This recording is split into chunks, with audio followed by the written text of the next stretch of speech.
I'll just start real quick by saying that 15 years ago, I myself didn't know nothing about my heritage, didn't care about my heritage, didn't even also care how they called my people, whether it's Latino or Hispanic. I could care less, or whether it was American.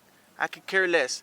By not caring, I didn't know that what you see behind me, what you see behind Olin and myself, this beautiful structure, sacred structure that our ancestors built, I never seen that as that being ours or being the descendant of the people who built these beautiful structures.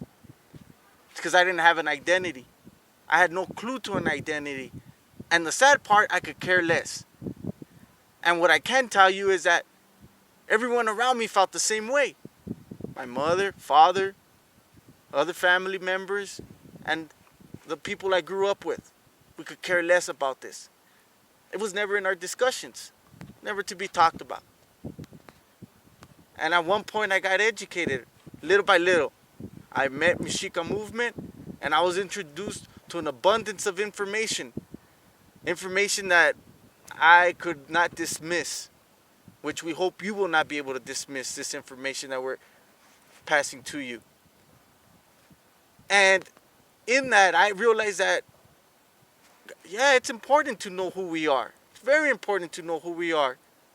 And at that point, I realized, well, yeah, why are they calling us Latino and Hispanic when they do not define Mexicans or Central American descent people? They define white people. Literally, they define European descent people. Latino and Hispanic define European descent people, not Mexican or Central American descent people. Mexican, Central American descent people are an indigenous people. Look at us. The first step we need to do is understand the history of our people. In that, we realize that we have over 4,000 years of history of being a civilized people. And here's part of that history. It allows us to plan for a better future in the sense that we realize that, wow, our ancestors built this, huh? This is one of many other cities that we built throughout our continent. Not just within the borders, the colonial borders of Mexico and Central America. We have an abundance of sacred cities, sacred sites, large cities and towns that we've built that are still there. Left in ruins, but are still there. And that serve as a model to show what we were doing prior to the European invasion. That's the first step of seeing structures like this, these beautiful sites, as seeing them as these being yours. This being what your ancestors built. And we get confused a little with the whole mestizaje thing, the mestizo thing, the mixed blood thing. In reality, we got to question that. Why? Because we realize that in questioning that, in observing this mestizo identity, we have one culture dominating the other culture. And guess what culture is dominating what culture? It's the European dominating the indigenous culture. That is why we are told who we are. That is why we are told where it is we belong on our continent, where it is where we can or cannot go in our continent. Another example is, look at the languages we speak. 2 European languages, Spanish or English, languages that are not ours. So this mestizo concept needs to be put to the side. I mean, it's a term that's been proposed as an identity with a goal that takes the indigenous people away from their heritage and embraces a European heritage without knowing. That's the criminal part about all this. Without knowing, we don't know our history, and therefore we need to learn our history so we can make educated decisions. We need a plan for a future in which we define ourselves. We have the intelligence to define ourselves. And what you see behind us, this is the evidence that shows the intelligence of who we are, of what we are capable of doing. We need more people to get involved in what we're doing, in what Mexica Movement is presenting, the vision that Mexica Movement is presenting. We need your help in helping us reclaim our indigenous identity.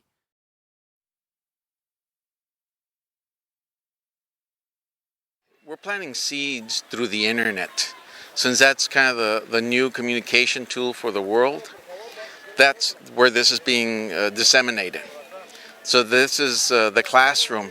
This is the inspiration for you. This is the guidance for you. This is something that we hope will get you to see things that you were not able to see before. If it means you just concentrate on your family, that's a good start. But from there, try to work on some people in the neighborhood. Share the materials with them. Share the ideas, you know, that you've picked up. Maybe they don't want to read the website. Maybe they don't want to read the books.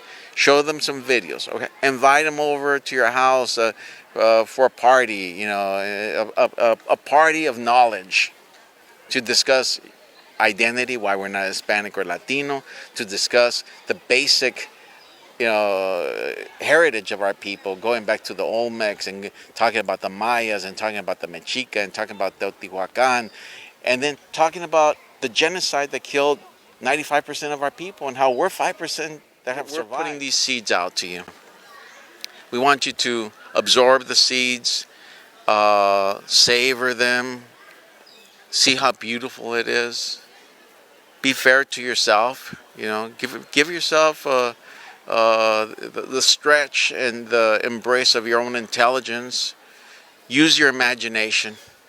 That's one of the things that's helped me a lot. That was one of the things we were commenting on. That sometimes my imagination goes wild, you know, but that's what has me here today. I've embraced the wildness of my imagination, and the wildest of my imaginations is our people are able to embrace their heritage, the beauty behind us. And not just Palenque, obviously all of the other sacred sites.